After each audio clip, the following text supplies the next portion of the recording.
10 over 10 is for God, 9 over 10 is for me. What's my name?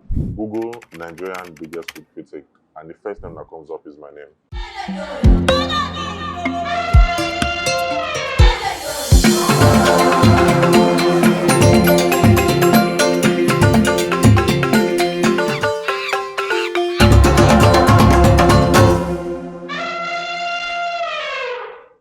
This is okra flour.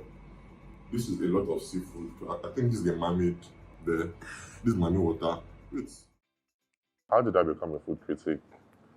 There's no aspire to my Maguire story. I was just a young guy that liked food. I grew up in a home where my family was a foodie, mostly my mom. She's like me, she loved going to restaurants, she loved exploring food, and I was like the child so that liked doing what she did. And so from a very, very young age, I began learning about food, I began eating food, and I just liked talking about my experience. Like, yeah, so I just kept on posting about food, talking about food. It's like someone that likes taking selfies and does not have any plan to blow from taking selfies. And the person just becomes the biggest selfie influencer. Like, it's not a thing. So I just like talking about food. And over time, people trusted me. And I mean, there's more to the story, but like that's like the summary. A guy that liked eating and talking about the things he ate. I kept on doing it over and over. People trusted him, and here we are. We're still upcoming. when I say America has the most unhealthy food, they'll say, "Oh, what do you mean? That's somebody's country's food." Hey, look at this now. If you eat this, if you are healthy, immediately you catch diabetes. I once had a 9 to 5 in advertising, maybe a Canon moment, and it was a very, very good job. It was a nice job, and it was a campaign, a food brand. So in my job then, our job was like brands will come to us that, okay, we want to blow in this case, so we have this campaign and that campaign, and I and my team, we will create a strategy for the team and blah, blah, blah. So a food brand came to our agency and they were like, can you get influencers to push our products that we want to blow? There were barely any food influencers then, only chefs. So we're picking influencers from different niches. We picked lifestyle influencer, beauty influencer, health influencer. And I asked my team that why are they not using food influencers? That why are we using a beauty person for a food product? And they were like, except chefs, we don't really have any food influencers in Nigeria. And then I was on like, I think 50k followers. So I told them, I'm a food influencer too now. I have 50k followers. And then I told them that, but I can be a food influencer. And they laughed that, nobody knows you. Then they opened this app that will break down your page. And they were like, oh, if you're an influencer, you would have this number of followers. So like the app broke down my page and it showed that I have 50k followers. Average comments is 10 comments per post. Average views per video is this. Like it broke down my page and you get. So basically, so I told them, that was like I think February 2019. So I told them before the end of this year, I'm going to be the biggest food critic in Nigeria. When I told them I'd be an influencer, and they all laughed at me. It wasn't malicious, it was just colleagues fucking around. And so, yeah, I think if that did not happen, if that single event did not happen, I think I'll have still existed, but that moment made me very, very intentional because I knew, okay, to be an influencer, this and this and this and this is what brands are looking out for. And to get this number of engagement and this number of this is what you have to do. So that made me very, very intentional and more strategic in being a food influencer and being a food critic. So yes,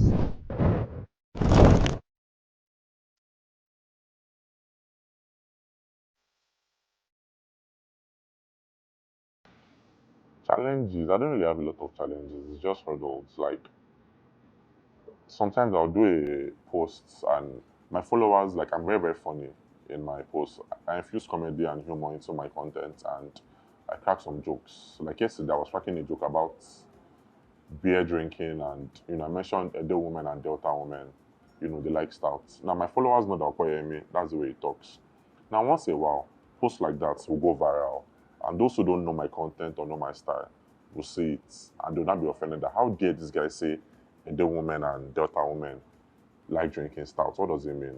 So I think that's the challenge when my posts go viral and riffraffs, street urchins and idiots. Yes, I called you an idiot. See the post and you know, they start misquoting me and taking my joke out of context. All my followers, like they get the joke. The post had like over like I think 2K comments, and everybody like they understood that okay, this is the way like they follow me. So I think that's the major challenge when my posts go out of context and when I go for interviews too, and some things I say, they take it out of context and they do it. And I pray you guys don't do it. But yes, I think it's just those two challenges.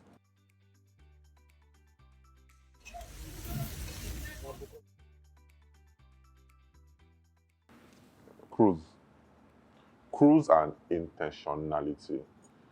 So the other day I was with some of my friends and they were saying Okwe does not work hard, that things come to me easily and I'm lucky. And I was smiling at them because when you make something look very, very, very easy, people will think you're lucky. For example, people don't know this, but every 3 months, I always create new content pillars. And in the content pillar, I pretend like I'm a new food critic who wants to beat Opeyemi and take Opeyemi's position. And in doing that, so I'll be like, okay, if I want to beat Opeyemi and take his spot without copying him, what can I do? And every 3 months, even though my numbers are doing fine, I always create new content styles and content strategies that sets me apart.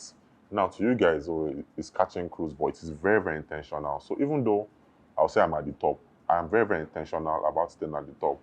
I'm very, very intentional about retaining the attention of my audience. For example, many skit makers now, you say, oh, this person, I used to like him before, but I don't like him again. The person did not change. The person was doing the exact thing that that they were doing 6 months ago, but because they keep on doing the same thing over and over and over and over and over, you get bored and you stop liking them. So yeah, so like I'm very, very strategic. Everything I do seems like cruise, seems like I'm playing, but I'm very, very strategic in the things I'm doing. A lot of people in this food context, they are very, very ignorant. I don't want to use the word stupid, and there are many people that are smart, so that I'll not sound like a bad person. Public scrutiny, I've said it before. How I say it is that every single person that would insult you online, every single person that will type, Okoyemi is an idiot, Okoyemi is a fool. If you ask them in 10 minutes' time, what are the things you typed on social media? Every single person that insulted you has forgotten they insulted you. So imagine letting what they've forgotten they've said get to you and ruin your day and define who you are. Again, every single person who trolls you and insults you, 10 minutes later, 1 day later, they've forgotten they insulted you. So imagine letting what they've forgotten they've said ruin your day and define you. And so, yeah, also, I know who I am. Like, I know who I am. I have a god ego when it comes to only food. I have a god ego. I have a god ego that I know more than everybody. I feel I know more than chefs and everything. So, like, if you know who you are, and I don't know, it's a bad thing, but the god ego, helps me. Because no matter what you tell me, no matter what advice you give me on food, if I do not ask you for advice and you advise me, I'm not listening to it. And so far, so good, it has worked out. You get so. I think yeah, having a god ego, knowing who you are, and knowing that people that insult you, they forget they insult. And when they meet me in person, oh, I'm a fan. Let's take pictures. I didn't like you before, but I've met you now. So it's just it's not that deep, man. I don't know. Also, so I was a troll in the past. I used to be a troll. I have many celebrities that have blocked me, and I don't hate them. Like skills has blocked me, but I don't hate skills. If I see skills now, I'll tell him hi, but he blocked me. So imagine what I said in university. Imagine him letting that tweet I made when I was in year 3 ruin his day and affect his esteem. I don't hate him. I don't think he's trash. But probably I tweeted, this skill song is trash. Maybe I did it. And he saw it and he blocked me at the song. So, yeah, being a farmer troll, I understand how trolls work. So, this is a steak. It's pronounced steak, not steak, or how you guys pronounce it. Now, when eating a steak, you should use a fork and a knife. It's relative, I'm not going to lie. Everybody cooks, so saying someone's food is better than another person's food is very unfair. That being said, the South, in my opinion, they have the best food in Nigeria. They have varieties of soups that people don't know about. A particular tribe, whose name I'll not call, you all need to calm down with your soups. I didn't call anybody's name, but you know yourself. I didn't call anybody's name, I didn't point, but there's a tribe that makes a lot of noise about their food. Calm down. South makes better food than you people. I did not call anybody's name. I didn't call anybody's name, but you know yourself. Because even though in the past I used to promote them and, they slander me, they hate me, they're always trying to post in my garage. So I've washed my hands off Nigerian chefs. You guys do your thing while I do my thing. For Nigerian cuisine to go, food critics, food bloggers, food journalists, and chefs have to like get marry and push the narratives together. The chefs will create, food content creators they will make the noise, and like because chefs are very very introverted. Chefs don't know how to make noise. Chefs will create perfection. They will invent things, but chefs are not content creators. So chefs need the food content creators to make noise for them. They need the town criers, and we are the town criers. But since they be like trying to shit on me and shit, but sha, those Instagram chefs, the one they call I like those ones. They are Chef T, Omoye's Kitchen, J5 Cooks, they me. I like IG chefs. But the chefs that would actually push the Nigerian food cuisine to the world are the restaurant chefs and co. And I don't fuck with them. I don't like them. I mean, not all of them. I have many of them as friends. But generally, like on the general scale, I don't fuck for now. I don't fuck with them. Like they should go and die. I'll do my thing. I'll do their thing. Let them find somebody else that will, hype them. Definitely not me. Fuck all of you. All of you. Even the ones that like fuck all of you. You should go and die. Ghanaian chefs though, Chef Mawule and Co. You people are, you are doing well for West African cuisine. Nigerian chefs, fuck you guys. Like when Nigerian chefs, when they are bored and things are not going well for them, to just do a camera and slander Opeyemi and to get millions of like they do it a lot. When okay, I'm failing in the kitchen, I need clout. What will I do? Some idiots, one and co. Just open camera, bam, start slandering me, and they will blow. And yes, so I'm like fuck all of them. Denike and co. Fuck all of you. Suck my dick and swallow. Pieces of shit. I said it. What will you do? Here's the thing with you motherfuckers. I keep saying it that you cannot do anything to me, even if you wanted it. Now, I know this is cocky to say, but if every day, if the best chef in Nigeria, if every single day they praised me and they said Opeyemi is the best food critic in the world, it's like I will not benefit a dime from it. My followers will not go up. I will not make money from it. But if I say one good thing about you, your money, you will make 7 figures from my praises. So literally your praises and your insults cannot do shit to me. But my praises can do a lot for you. And my bad reviews can bring down your whatever. So just know this, pieces of shit.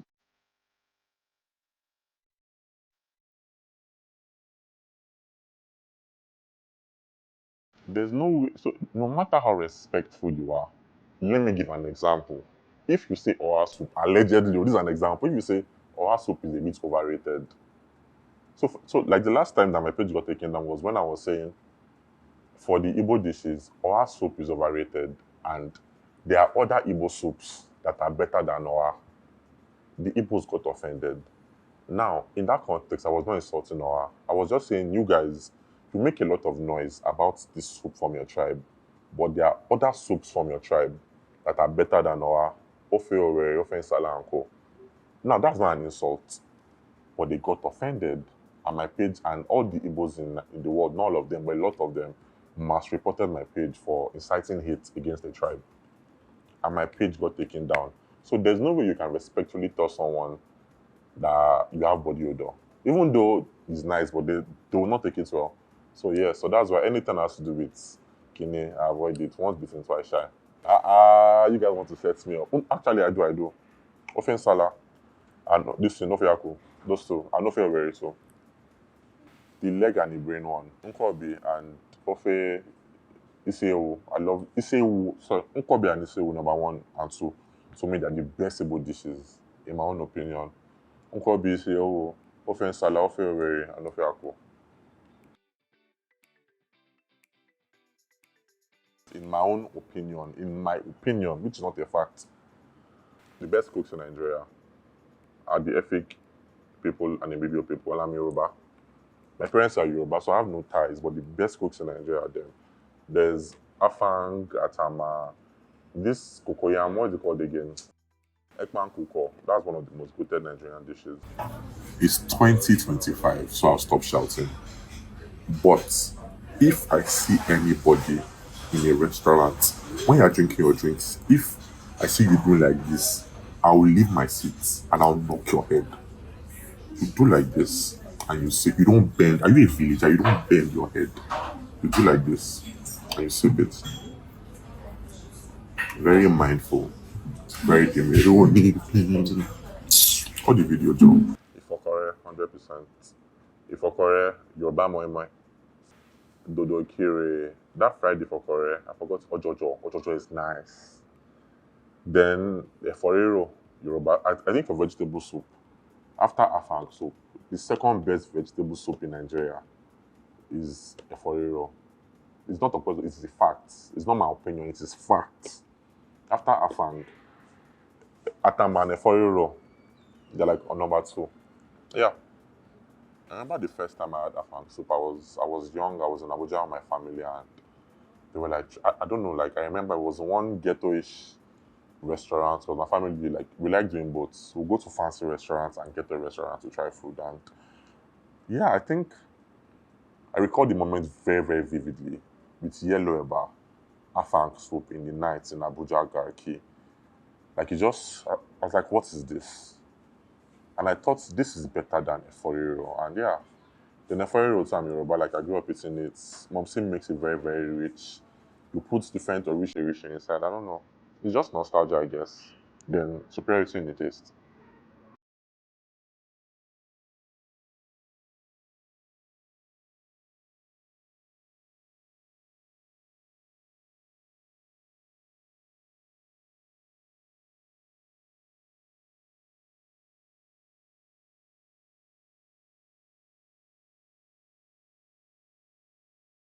Watch the video where I said something about something. I've said it before. Refer to other interviews. I'm not saying it again. I've said it before. What I said, I stand on it, but I'm not going to say it again. And if you quote me, you want to quote me, people? I know, Allah. It's fine. I'll sue you guys. Wallahi, I'll sue. I'm a lawyer. I'll sue you guys. Back quote me. I'll sue you. Continue. If every time someone asks me what is the best food in Nigeria, as far as the food I mentioned is not from your tribe, you would always feel emotional. Nigerians are overly emotional. If I say Hausas have the best food in Nigeria, all the other tribes will be offended. If I say Igbos have the best food in Nigeria, all the other tribes will be offended, plus Igbos, because we have history. We're like, oh, it's ass kissing. Come on for here, we don't need your kidney. So there's no right answer when it comes to the best, worst, and overrated food in Nigeria. There's no winning.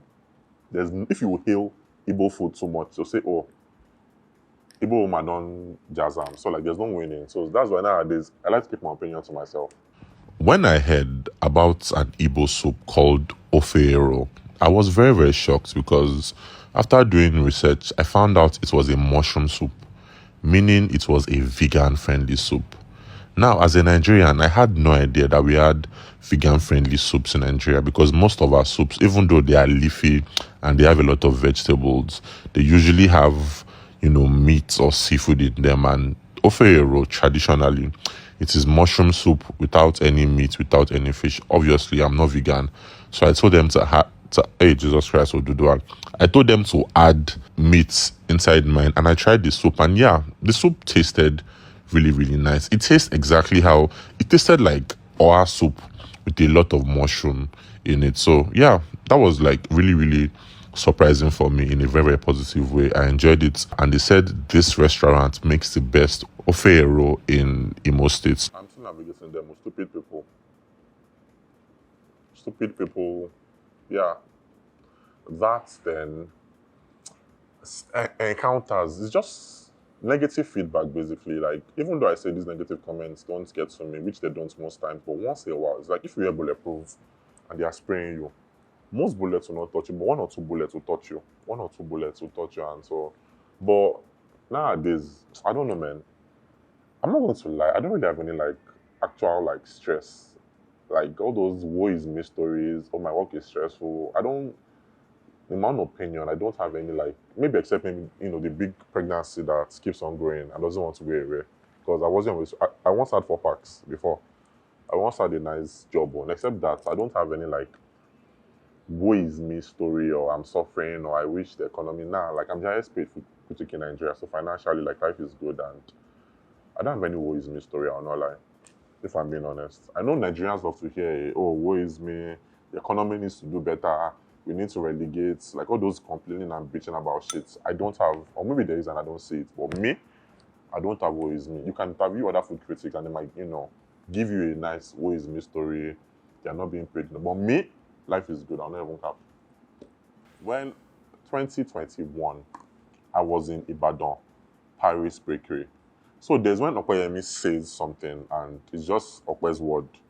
And there's when there's evidence. I ordered a cake. I'm not joking. The video is still online. The cake was harder than this glass. My fork could not go through the cake. I called it cement cake. And I gave the restaurant a bad review for serving cake that I was doing like this. The fork could not stab the cake. And you would assume that, okay, this guy is not lying. And the people in Ibadan, they were saying, go back to Lagos. What do you mean? Like, they were insulting me. And what pained me the most is that the restaurant owner and people in Ibadan were complaining about this restaurant and their cakes.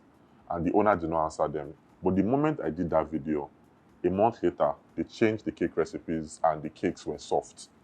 So it's like, these motherfuckers, these pieces of shit, I came, gave the cake, said exactly what you've been saying. But because the post went viral and people were saying, oh, this is the way Ibadan cake is. And the point is, the owner changed the cake.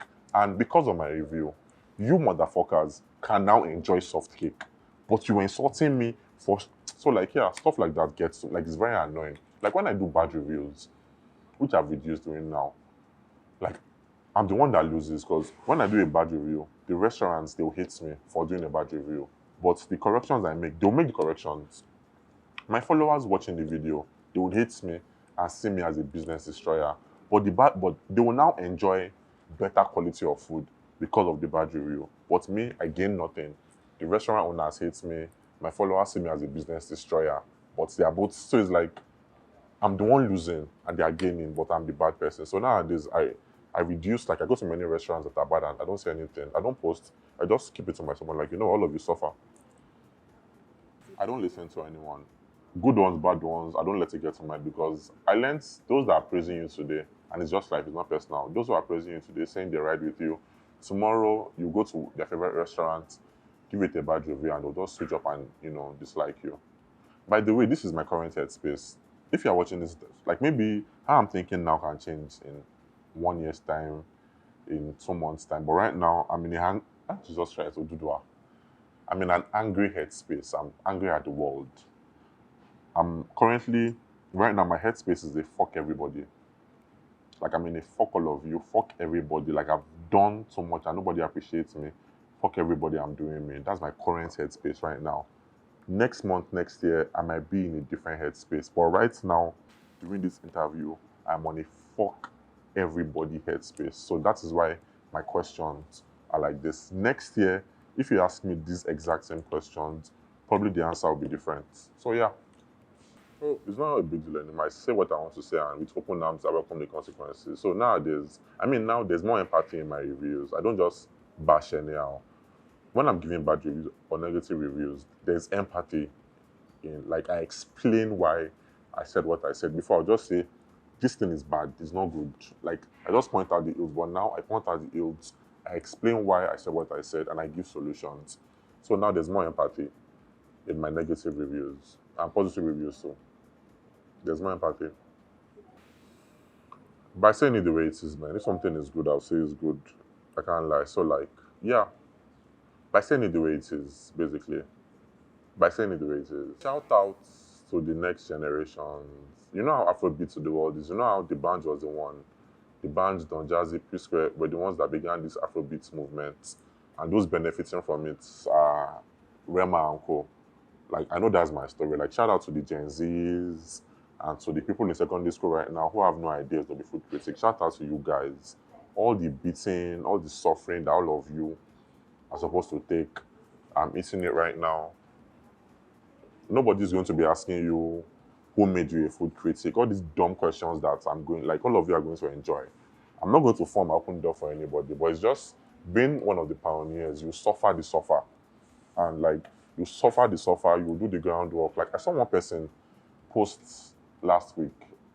He's in a university, is he agricultural, agric. And on his whatever, like on his questionnaire, whatever, they asked him, what does he want to be in future? And he wants to be a food critic. And I'm like, wow. So like, shout out to people in Nigeria that want to be food critics.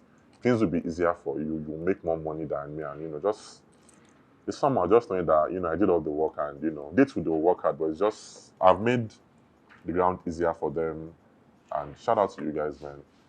And I pray that I don't end up being a blackface. I'll be shouting, it's me! If not for me, all of you, I pray I don't become that person, because it's very, very easy to be that person, being one of the first to do it, putting in the work, not getting recognition. Every other day, people are bashing you.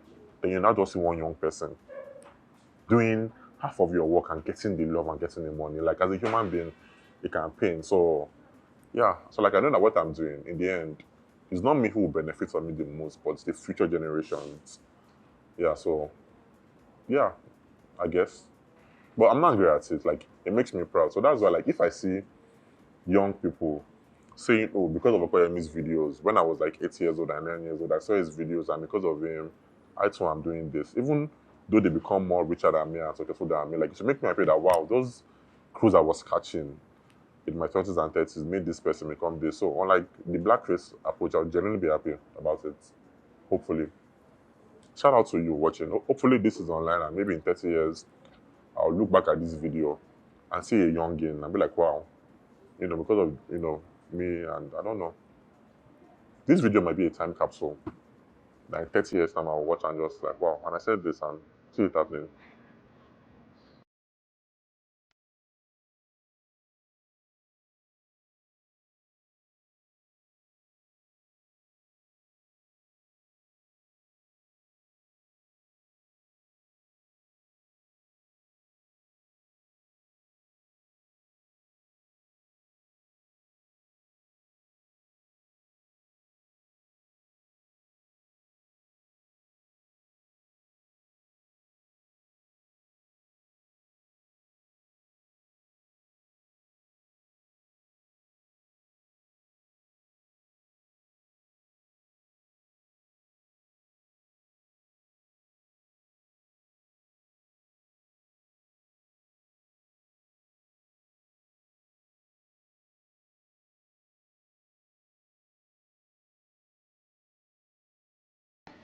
Trend, innovation, AI maybe, AI making AI making life easier. People are scared of AI, but AI is like a tool for me. It's like a car. You drive your car, it does not drive you. So I don't know how, but I think AI would make this profession easier. Then I see Nigerian food blowing, like how Afrobeats to the world happen, and Nigerian artists are the ones gaining from it. I see it happening, Nigerian food to the world, and if Nigerian food blows internationally, Nigerian chefs and food critics will make mad money from it. So I see that happening in my lifetime. Before I die, I see it happening very, very soon. It's just one thing, or one person I need to push it, and boom. Yeah. Will I sound unserious if I say I don't have? So I don't make long-term plans. I make yearly plans, because 5 years ago, I worked in advertising and I wanted to be the best person in the advertising space. 5 years later, I'm a food critic. So I learned making long-term goals. It's nice. I have like some long-term goals. I want to be a billionaire from this food critic stuff. That's a long-term goal. But I like doing yearly goals. I like, okay, this year, what did I do last year? What worked last year? What failed last year? What should I have done? What should I have stopped? I like making yearly plans, because it's more realistic. So I don't really have like long-term, but I have yearly plans. So long-term goal summary: be happily married with children, 2 daughters, 1 son, and being a billionaire, traveling around, the world, preaching the gospel of Nigerian food. Hopefully, if Nigerian food goes around the world, I would, be at the forefront, or be one of those at the forefront. Long-term goal: preaching the gospel of Nigerian food around the world. That's a long-term goal. And being a billionaire. Collaborate. I like Brian. Brian Nwana is in Abuja. He currently won the world record for like eating at the most restaurants in a day. Like, I like that guy. Like, I think he might be the future of Nigerian, food critic if he's more serious. He's hardworking right now. Right now, I mean, he's young. He's 21, 22. He's very hardworking. Eventually, he'll get to his smart working phase. I think I like that guy. Like, when people see people that are coming for them, you can either choose to be jealous or support the person. So, like, I think it's like the future of Nigerian food criticism space. Him and some other people. I like Brian. He'll be in Lagos this week. So, like, we'll do more collaborations. Then I like doing collaborations with, people they call Instagram chefs. Because most restaurant chefs, they scoff at them, they look down on them, they're always critiquing them. But what these Instagram chefs are doing, it takes balls. They are the ones pushing the Nigerian food narrative to the world. And even though most of them, they create misses, a few of them create it. And I like collaborating with, the chefs that cook online. So yeah, I think more collaboration with chefs, more collaboration with hard-working food content creators that are actually pushing the positive narrative. I think short-term plan that then also to evolving and being a different version of myself. Yeah, content creators. I'll say when creating content, new content creators, don't create content to appeal to brands. Don't create content based off, oh, let me do this so that this brand will see me and work with me. No. Create content with an audience in mind. Create content with a community in mind. Create content to build a large community that respects you and they'll take your word. Because in reality, brands don't care about you. All you are to a brand is a door. Opeyemi is the door to those in the food community and in the food space. We don't really like him, he's just a door. So all you are is a door to them. And if your door does not have a lot of people inside, nobody's going to work with you. So if you keep on focusing on creating content for brands, they will never come to work with you. It's when you have a loyal audience and they know, okay, we want to speak to this audience and sell this to this audience. Who is the door to this audience? This person, that person. So focus more on building a community and a loyal audience than focusing on brands. Because I've insulted many brands before in the past and they still work with me. Like, I've insulted them many, not insulted, I've given factual negative reviews many times. But when they do adverts, they still come back to me and I'm like, but I abused you people last month. They don't like me or care about me, but they know this particular audience I want to speak to. Opeyemi is the door to it. And I eat their money.